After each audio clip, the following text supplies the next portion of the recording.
여호와께서 모세에게 일러 가라사대 이스라엘 자손에게 명하여 내게 예물을 가져오라 하고 무릇 즐거운 마음으로 내는 자에게서 내게 드리는 것을 너희는 받을지니라. 너희가 그들에게서 받을 예물은 이러하니 금과 은과 녹과 청색 자색 홍색 실과 가는 배실과 염소 털과 붉은 물들인 수양의 가죽과 해달의 가죽과 조각목과 등유와 관유에 드는 향품과 분향할 향을 만들 향품과 호마노와 예복과 흉패에 물릴 보석이니라. 내가 그들 중에 거할 성소를 그들을 시켜 나를 위하여 짓되 무릇 내가 내게 보이는 대로 장막의 식양과 그 기구의 식양을 따라 지을지니라. 아멘. 할렐루야. 아멘. 오늘부터 성막이라고 하는 주제를 가지고 하나님의 말씀의 은혜를 같이 나누려고 합니다. 성막에 관한 것을 우리가 하나하나 자세히 풀어가려고 하면 사실 꽤 오랜 시간이 걸립니다. 전에 제가 성막을 강해한 적이 있는데 제 생각에는 아마 약 7개월 정도 걸렸던 걸로 기억하고 있습니다. 그래서 이번에는 약 2개월 정도, 한 2달 정도에 거쳐서 성막에 관한 중요한 뼈대들만 몇 가지 다루고 마치려고 합니다. 그래서 오늘과 다음 주일에는 성막의 처음 시작으로 우리가 성막에 관한 서론에 대해서 말씀을 드리려고 합니다.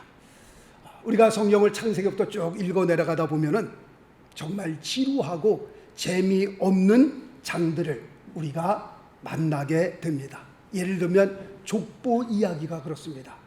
창세기 5장에 그 족보 이야기, 그 다음에 발음하기 힘든 어려운 이름들이 쭉 나오게 됩니다. 특별히 민수기를 보면 더욱더 그렇습니다.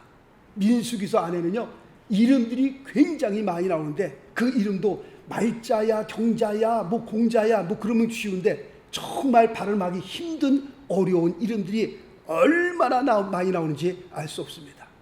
정말 귀찮고 발음하기 힘드니까 읽다가 그런 장들은 그냥 넘겨버립니다. 그냥 재미 하나도 없으니까. 마태복음 1장에는 예수님의 족보 이야기가 나오고 있습니다. 낳고 무슨 뭐 산부인과 책도 아니고 그냥 쭉 놓는 이야기만 나오고 그냥 힘든 그 이름만 발음하기 힘든 어려운 이름들만 쭉 나오는 것을 보면서 에이 그냥 한 장 넘기고 그 다음 장으로 읽자 라고 하는 사람도 있습니다. 그리고 또 한 가지가 성막 이야기가 그렇습니다. 성막에 관한 이야기를 성경을 읽어 내려가다 보면요 정말 재미없습니다. 그런데 이 성막이라고 하는 것, 성경의 그 단일 주제로 가장 많은 분량을 차지하고 있는 주제가 바로 성막이라고 하는 주제입니다. 출애굽기에 13장이 기록되어 있고요. 그 다음에 레위기에는 18장이 기록되어 있고요. 민수기에서는 13장이 기록되어 있고 신명기에는 2장이 기록되어 있고 히브리서에는 4장이 기록되어 있습니다. 그래서 총 몇 장이 기록되어 있는 거 아니까 성막에 관한 것이 50장이 성경에 기록되어 있습니다. 50장이라고 하면 굉장히 많은 분량입니다. 단일 주제로 50장의 분량을 차지했다? 이건 굉장한 겁니다. 성막에 관한 것이 성경에 50장이 기록되어 있다는 것을 말씀을 드립니다. 그런데 성막에 관한 것을 쭉 읽어 내려가다 보면은 정말 지루하고요. 그리고 또 무슨 뜻인지 아무 뜻인지도 모릅니다. 도대체 이게 뭔 말인지 알지도 못하고 솔직히 재미도 하나도 없는 그런 주제입니다. 그러나 중요한 것은요, 하나님의 말씀은 어떤 부분도 실수로 되거나 실수로 기록되었거나 쓸데없이 기록된 하나님의 말씀은 하나도 없다는 겁니다. 말씀 하나하나 다 의미를 가지고 있고 또 그 말씀을 통해서 우리가 볼 때는 아무것도 아닌 것 같지만 그 말씀을 통해서 하나님께서 우리에게 주시고자 하는 하나님의 메시지가 있다는 겁니다. 그렇다고 할 것 같으면 아무 재미없는, 무슨 뜻인지도 모르는 이 성막도 하나님께서 우리에게 주시고자 하는 뭐가 있어요? 메시지가 있다고 하는 겁니다. 50장에 걸쳐 우리에게 주신 그 성막에 관한 그 메시지들, 이번 주간에 우리가 하나하나 보면서 중요한 뼈대들만 보면서 이러한 메시지가 여기에 담겨져 있구나. 하나님께서는 이걸 통해서 우리에게 이런 메시지를 전해주시려고 이렇게 기록되었구나 라는 깨달음이 있기를 바라겠습니다. 그러므로 이번 기회에 우리에게 주시는 성막의 메시지를 우리가 받고, 성막의 메시지를 통해서 우리가 은혜도 받고, 또 우리의 삶에 또 큰 도전도 받을 수 있는 놀라운 축복의 시간이 될 수 있게 되시길 예수 그리스도 이름으로 축원합니다. 아멘. 자, 성막에 대한 사진 한번 보겠습니다. 성막을 보게 되면요, 저 흰 천들 가운데에 색깔 쭉 있는 천들 있죠? 그게 성막으로 들어가는 문입니다. 저 문은 동쪽으로 열려져 있습니다. 그리고 문을 통과하면 저 불 막 올라오는 거 보이시죠? 그게 번제단입니다. 동물들을 죽여 살을 각을 떠서 하나님 앞에 드리는 번제단. 그 다음에 번제단을 지나 그 다음에 둥그런 게 있는데 그게 물두멍입니다. 물두멍. 그 물두멍을 지나게 되면 우리가 성소로 들어가게 됩니다. 성소로 들어가면 오른쪽엔 떡상이 있고 왼쪽엔 금초대가 있고 앞에는 향단이 있습니다. 그리고 천막이 있습니다. 휘장이 있습니다. 휘장을 넘어서 그 다음에 들어가게 되면 그곳을 지성소라고 얘기를 합니다. 영어로는 The Most Holy Place, 가장 거룩한 장소. 그래서 우리는 그것을 지성소다라고 부르게 됩니다. 성막의 모양을 보면은 성막의 모양은 직사각형으로 되어 있는 것을 보게 됩니다. 가로가 100규빗입니다. 100규빗이면 오늘날로 우리가 50m 정도 된다라고 생각하시면 되겠습니다. 가로가 100규빗이고 세로가 50규빗입니다. 그러니까 가로 100규빗의 딱 반이니까 몇 미터예요? 25m가 됩니다. 그러니까 가로가 100m고 세로가 25m, 높이는 5규빗입니다. 5규빗이라고 할 것 같으면 2.25m 정도 된다라고 생각하시면 됩니다. 자, 성막을 보면서 이제 성막 밖에서 성막을 바라보게 되면 첫 번째 이제 하얀 그 세마포 있죠? 그 하얀 세마포로 만든 울타리 벽만 보입니다.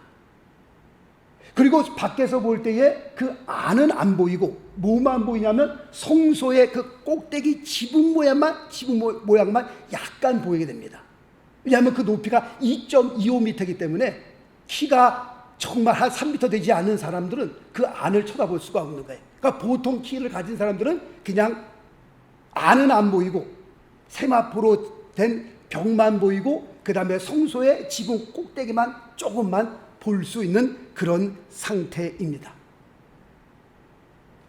성막의 그 지붕 꼭대기는 해달의 가죽으로 가려놨습니다. 그 해달의 가죽이라고 하는 것은 홍해 바다에서 서식하고 있는 물개 가죽이다라고 생각하시면 됩니다. 그럼 그 해달의 가죽, 물개 가죽의 색깔은 저기는 볼 때 예쁘게 되어 있지만 굉장히 우중충한 색깔입니다. 다시 말씀드리면 아름다운 색깔이 절대로 아니다라는 것을 말씀을 드리게 됩니다. 자, 저 성막을 보면서 저 성막은 누가 그럼 디자인한 겁니까? 라는 질문에 이 성막은 하나님께서 직접 디자인하셨다라고 말씀을 드립니다. 자, 오늘 우리가 출애굽기 25장을 읽었는데요. 9절 말씀 볼까요? 9절 말씀. 출애굽기 25장 9절 말씀. 하나님께서 모세에게 이렇게 말씀합니다. 물은 내가 내게 보이는 대로 장막의 식양과 그 기구의 식양을 따라 지을지니라. 하나님께서 모세에게 내가 너에게 지시한 대로 그대로 만들라는 겁니다. 자, 그 다음 말씀 볼까요? 출애굽기 39장 40절 말씀 보니까 모세가 필요한 모든 것을 본즉 이제 성막을 다 만들었습니다. 완성했습니다. 모세가 필요한 모든 것을 본즉 여호와께서 명하신 대로 되었으므로 그들에게 축복하였더라 라고 말씀하고 있습니다. 성막은 누가 디자인한 거냐? 하나님께서 디자인한 거예요. 그리고 모세에게 명령하셨습니다. 이대로 지으라고. 내가 너에게 말한 대로 지으라고. 그리고 성막은 하나님께서 지시한 그대로 지어졌습니다.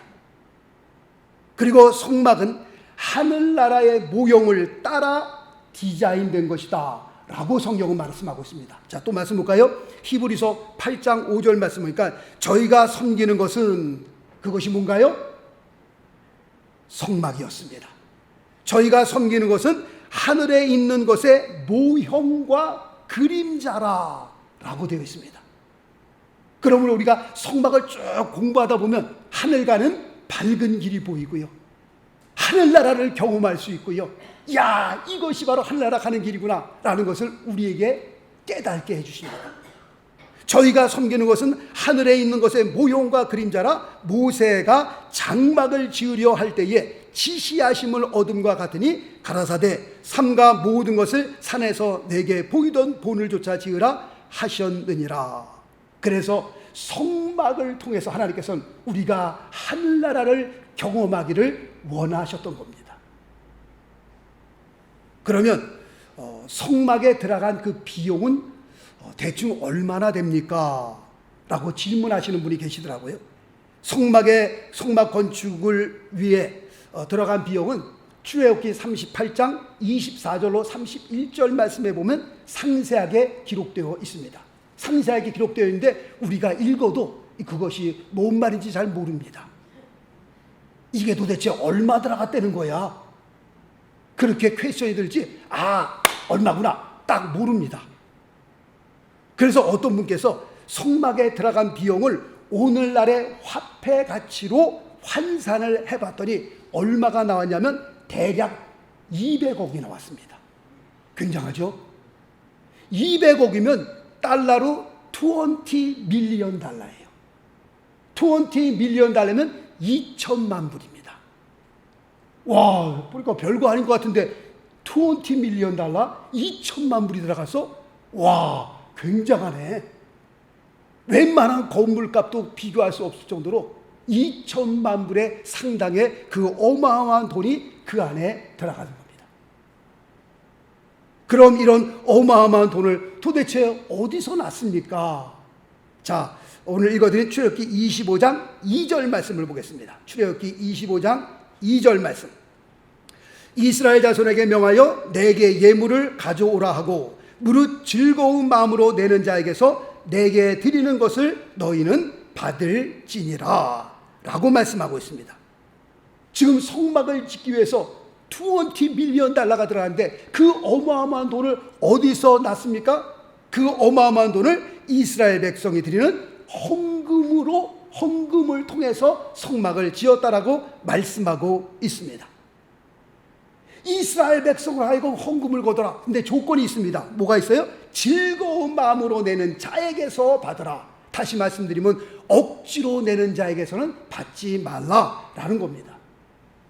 성막을 지을 때 헌금을 통해서 성막이 지어졌는데 그 헌금은 즐거이 드리는 자, 내 성막 하나님의 전을 건축하는데 내가 즐거운 마음으로 드리겠습니다 라고 하는 그 헌금만 받아라 라고 말씀하고 있습니다.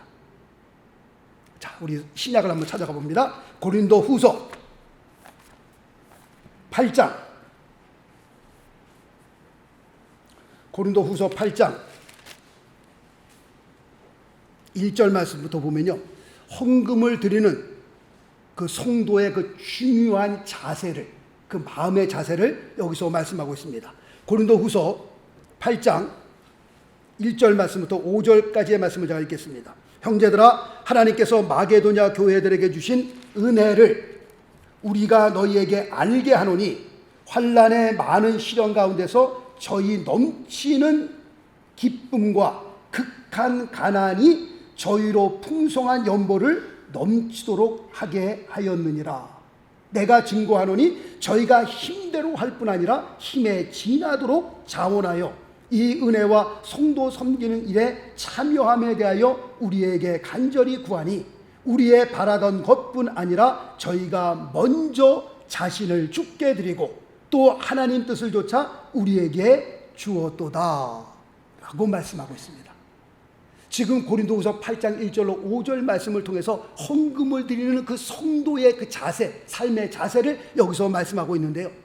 첫째 우리가 깨달은 것은 헌금은 돈이 많다고 많이 드리는 것은 절대로 아니더라고 보니까요.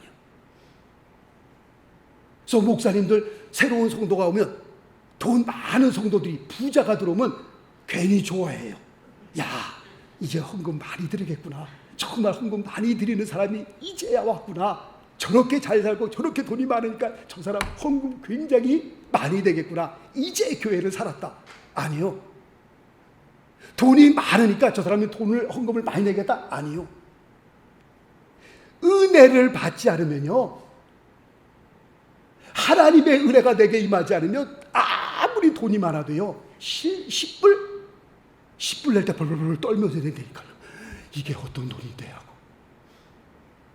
그러니까 돈 많은 사람이 왔다고 해서 뭐 그래 좋아하실 필요는 없는 거예요. 정말 돈 많은 사람이 헌금을 많이 내게 하려면 어떻게 해요? 은혜받게 하는 수밖에 없는 거예요. 은혜를 왕창. 그러면 나 헌금 많이 내기 싫으니까 은혜 안 받아야 되겠다. 그럼 뭐 할 수 없죠. 그건 어떻게. 하여튼 중요한 것은 부자가 오니까 저 부자 돈이 많으니까 헌금을 많이 내겠다. 꼭 그거는 아니다라는 것을 말씀을 드립니다. 두 번째, 헌금을 드릴 때는 마음의 기쁨으로 드려야 한다라고 말씀하고 있습니다. 다시 말씀드리면 자원하는 심령으로, 자원하는 마음으로 헌금을 해야 된다라고 말씀을 드립니다. 거꾸로 말씀을 드리면 억지로 해서는 안 된다라고 성경은 우리에게 가르쳐 말씀하고 있습니다. 더 중요한 것은 오늘 말씀을 보니까 헌금을 드리기 전에 먼저 누구를 드려야 되는 거예요? 내 자신을 먼저 하나님 앞에 드릴 수 있어야 한다라고 말씀하고 있습니다. 헌금도 중요하지만 더 중요한 것은 누구예요? 내 자신이에요. 헌금을 드리는 우리의 자신이 더 중요한 거예요.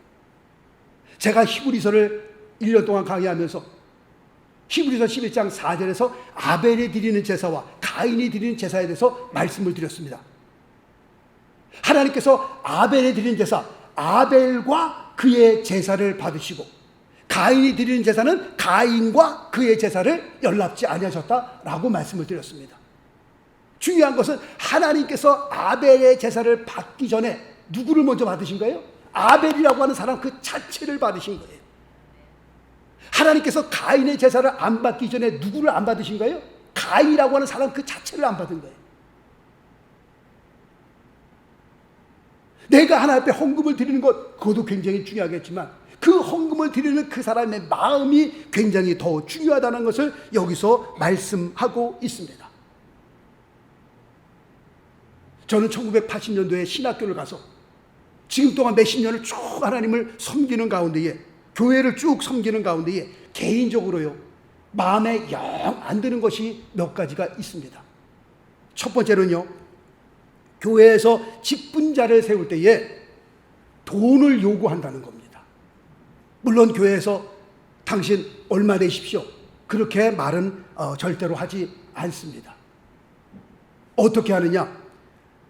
직분자를 세울 때에 이번 교회에서 음향 시스템을 새 걸로 싹 다 갈게 되었습니다. 그 돈이 한 5만 불 듭니다. 그러면 교회에서 직분자가 3명이 나오면 그 5만 불 15,000불씩 내야 돼, 헌금 내야 되는 겁니다. 만약에 2사람이 사면 25,000불씩 내야 되는 거고요. 5사람이 하면 10,000불씩 내야 되는 겁니다. 그러니까 교회 직분자를 세울 때는 암암리 그냥 새로운 또 프로젝트를 해서, 예를 들면 제가 읽은 논문은 그랜드 피아노를 하나 장만했다고 그러더라고요. 그래서 얼마 됐습니까? 그랜드 피아노 하는데 35,000불 냈다고 그러더라고요. 그러니까 교회 직분자를 세울 때는 교회에서 무슨 일을 만들어요. 예를 들면 무슨 의자를 한번 다 간다든가, 그 의자를 다 갈면은 한 5만 불 듭니다. 한 4만 불 듭니다. 그러면 교회 직분자 뭐 4명이 이제 직분자를 세우면 그 돈을 서로 나눠서 교회 그 의자를 다 가는 거예요.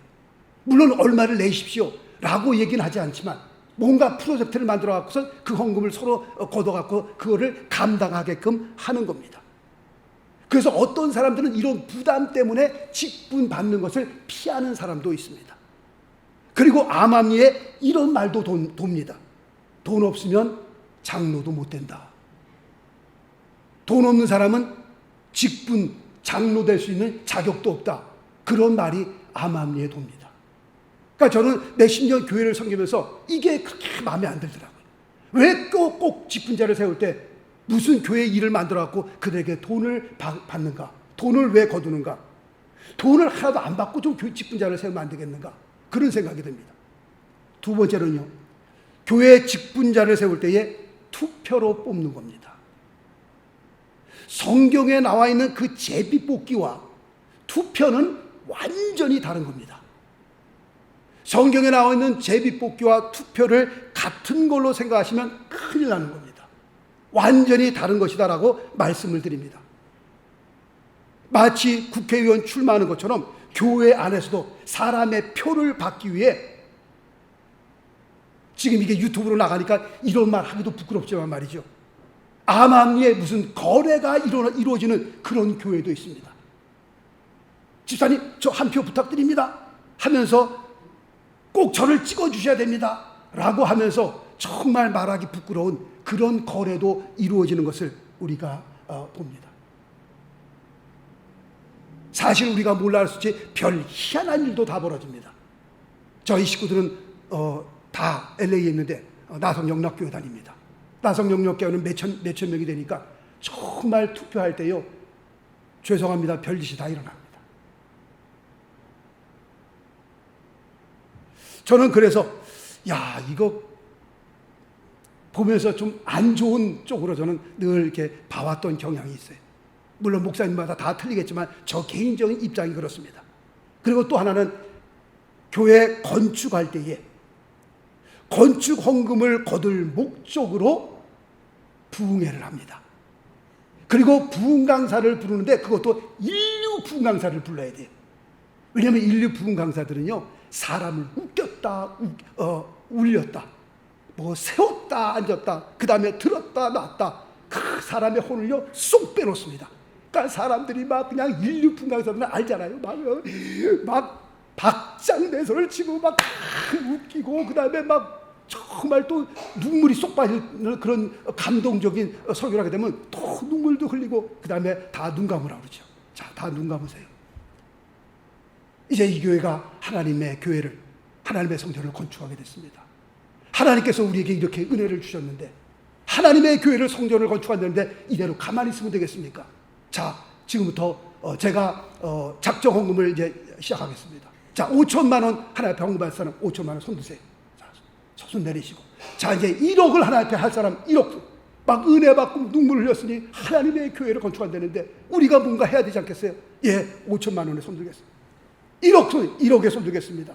2억에 손 들겠습니다. 3억.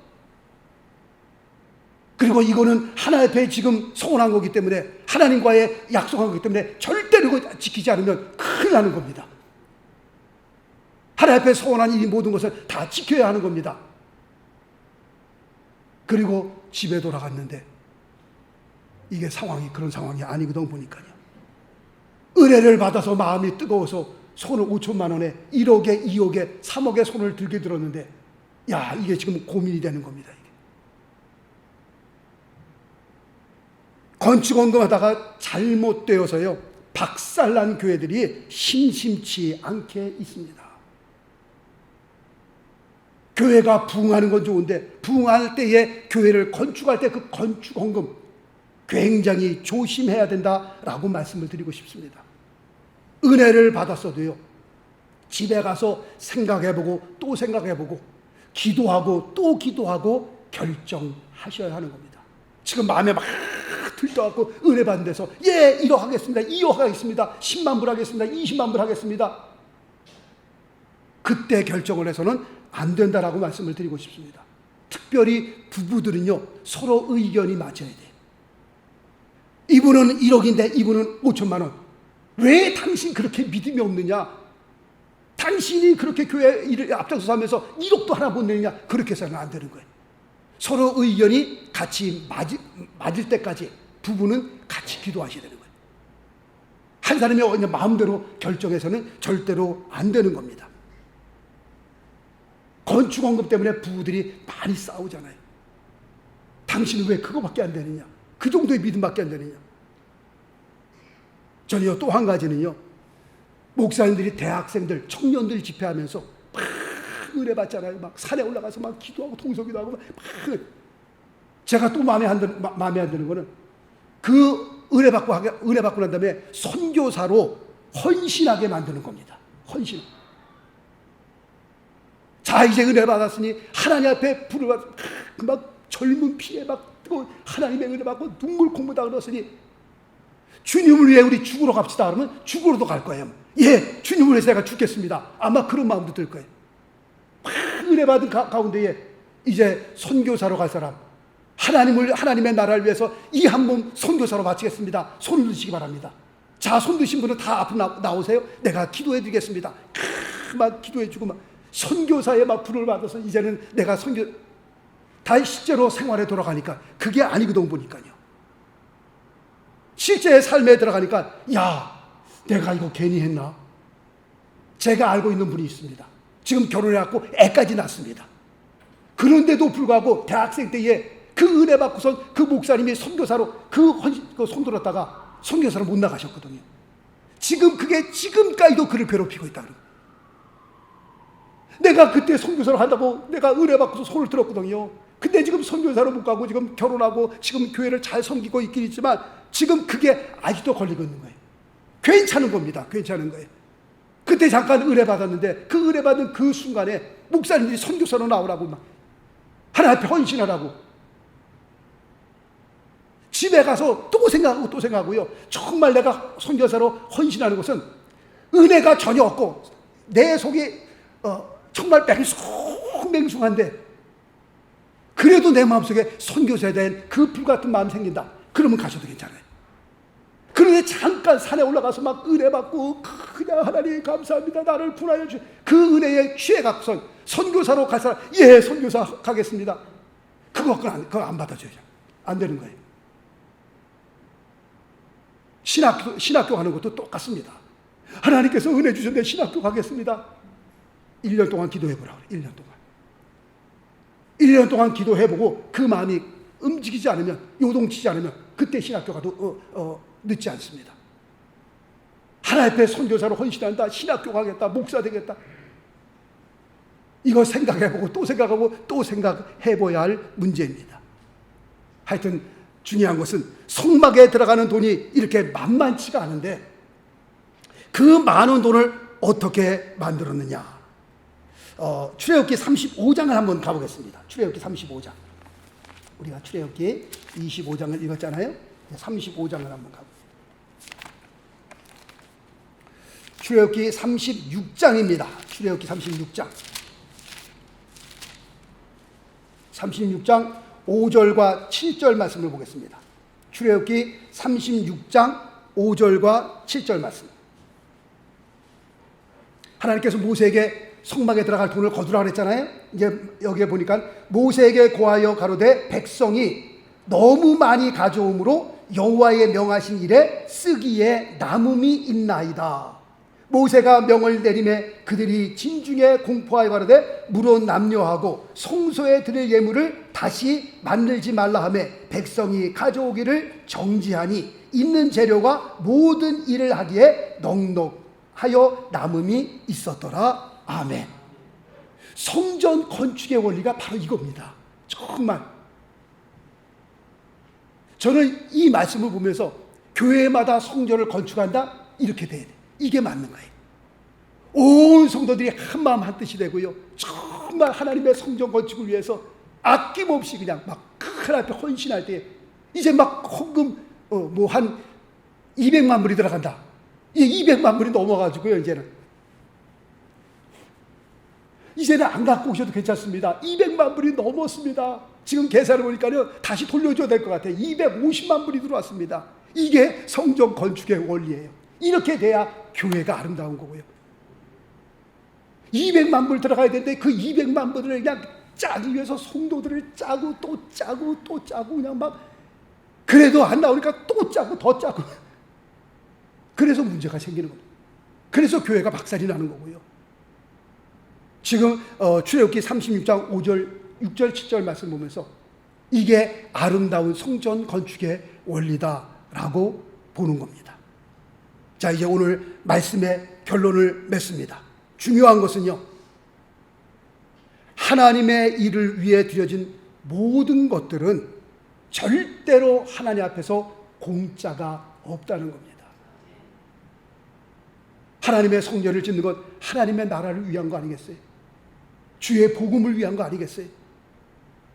우리가 주님을 위하여 시간 들이고 정성 들이고 물질 들이고 이 모든 것이 하나님 앞에서 절대로 공짜가 없다는 것을 말씀을 드립니다. 말씀 볼까요? 사도행전 10장 4절 말씀 보니까 내 기도와 구제가 하나님 앞에 상달하여 기억하신 바가 되었으니, 고넬료를 향한 말씀 아니겠어요? 이방인으로서 최초로 성령이 임하는 사도행전 10장 말씀을 통해서 볼 때에 하나님께서 고넬료를 향하 이렇게 말씀하는 겁니다. 너의 기도와 구제가 하나님 앞에 상달되어 하나님께서 그것을 기억하셨다라고 말씀하고 있습니다.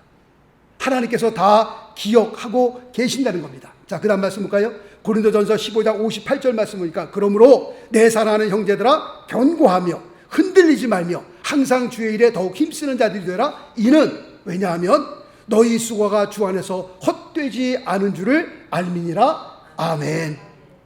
그러므로 우리가 이 세상에서 알아주건 안 알아주건, 목사님이 그 일을 무슨 뭐 광고해주건 안 광고해주건, 옆에 성도들이 알아주건 안 알아주건 그거 상관없이 내가 주님 위해 헌신한 그 모든 것들은 하나님께서 기억하시고 이 땅에서도 하나님께서 우리에게 은혜와 위로를 베풀어 주시고 천국 가서도 하늘나라 가서도 하나님께서 큰 상으로 갚아 주시겠다라고 약속하고 있는 겁니다. 그러므로 절대로 아깝다고 생각하지 마시고 우리가 믿음의 분량대로 주님을 섬기는 것 아니겠어요? 여기서 뭐 강요하는 것도 아니고, 집사님 그래도 한 주에 1,000불씩은 헌금해야 천국까지, 어떻게 그렇게 헌금해갖고 천국 갈 수 있느냐, 뭐 그렇게 강요하는 사람도 없잖아요. 하나님께 주신 은혜대로 억지로 하는 것 아니고 하나님의 은혜를 따라 하나님 앞에 드리는 모든 그 헌금들, 주의 나라를 위해 드리는 모든 물질들, 그리고 시간들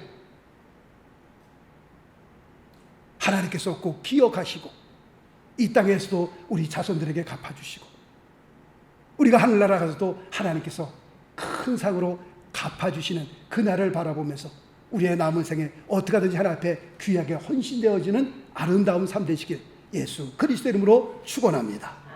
기도하겠습니다.